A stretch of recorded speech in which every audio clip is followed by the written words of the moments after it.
ಇಂದಿನ ವಿಡಿಯೋ ಶಿವ ಸಹಸ್ರನಾಮದ 113ನೇ ಸ್ತೋತ್ರದ ಬಗ್ಗೆ. ಶಿವ ಸಹಸ್ರನಾಮದ 113ನೇ ಸ್ತೋತ್ರವು ಹೀಗಿದೆ.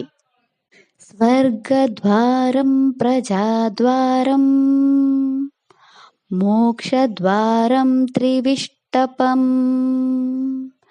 ನಿರ್ವಾಣಂ ಆಹ್ಲಾದನಶ್ಚೈವ ಬ್ರಹ್ಮಲೋಕ ಪರಾಗತಿ.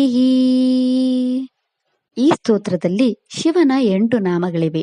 ಈಗ ಶಿವನ ಈ 8 ನಾಮಗಳ ಅರ್ಥವನ್ನು ವಿವರವಾಗಿ ತಿಳಿದುಕೊಳ್ಳೋಣ. ಶಿವನ ಮೊದಲ ನಾಮವು ಹೀಗಿದೆ. ಓಂ ಸ್ವರ್ಗದ್ವಾರಾಯ ನಮಃ. ಈ ಶಿವನಾಮದ ಅರ್ಥ ಸ್ವರ್ಗದ ದ್ವಾರವಾಗಿರುವ ಆ ಭಗವಂತನಿಗೆ ನಾನು ನಮಸ್ಕರಿಸುತ್ತೇನೆ. ಶಿವನ 2ನೇ ನಾಮ ಹೀಗಿದೆ. ಓಂ ಪ್ರಜದ್ವಾರಾಯ ನಮಃ. ಈ ಶಿವನಾಮದ ಅರ್ಥ ಜನರ ಹೃದಯಗಳಿಗೆ ದ್ವಾರವಾಗಿರುವ ಆ ಭಗವಂತನಿಗೆ ನಾನು ನಮಸ್ಕರಿಸುತ್ತೇನೆ. ಶಿವನ 3ನೇ ನಾಮ ಹೀಗಿದೆ. ಓಂ ಮೋಕ್ಷದ್ವಾರಾಯ ನಮಃ. ಈ ಶಿವನಾಮದ ಅರ್ಥ ಮೋಕ್ಷದ ದ್ವಾರವಾಗಿರುವ ಆ ಭಗವಂತನಿಗೆ ನಾನು ನಮಸ್ಕರಿಸುತ್ತೇನೆ. ಶಿವನ 4ನೇ ನಾಮ ಹೀಗಿದೆ. ಓಂ ತ್ರಿವಿಷ್ಟಪಾಯ ನಮಃ. ಈ ಶಿವನಾಮದ ಅರ್ಥ ಸ್ವರ್ಗದ ರೂಪದಲ್ಲಿರುವ ಆ ಭಗವಂತನಿಗೆ ನಾನು ನಮಸ್ಕರಿಸುತ್ತೇನೆ. ಶಿವನ 5ನೇ ನಾಮ ಹೀಗಿದೆ. ಓಂ ನಿರ್ವಾಹಣಾಯ ನಮಃ. ಈ ಶಿವನಾಮದ ಅರ್ಥ ನಿರ್ಲಿಪ್ತ ರೂಪದಲ್ಲಿರುವ ಆ ಭಗವಂತನಿಗೆ ನಾನು ನಮಸ್ಕರಿಸುತ್ತೇನೆ. ಶಿವನ 6ನೇ ನಾಮ ಹೀಗಿದೆ. ಓಂ ಆಹ್ಲಾದನಾಯ ನಮಃ.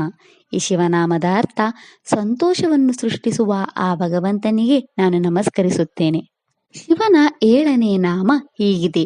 ಓಂ ಬ್ರಹ್ಮಲೋಕಾಯ ನಮಃ. ಈ ಶಿವನಾಮದ ಅರ್ಥ ಬ್ರಹ್ಮಲೋಕವಾದ ಆ ಭಗವಂತನಿಗೆ ನಾನು ನಮಸ್ಕರಿಸುತ್ತೇನೆ. ಶಿವನ 8ನೇ ನಾಮ ಹೀಗಿದೆ. ಓಂ ಪಾರಾಯೇ ಗತೇ ನಮಃ.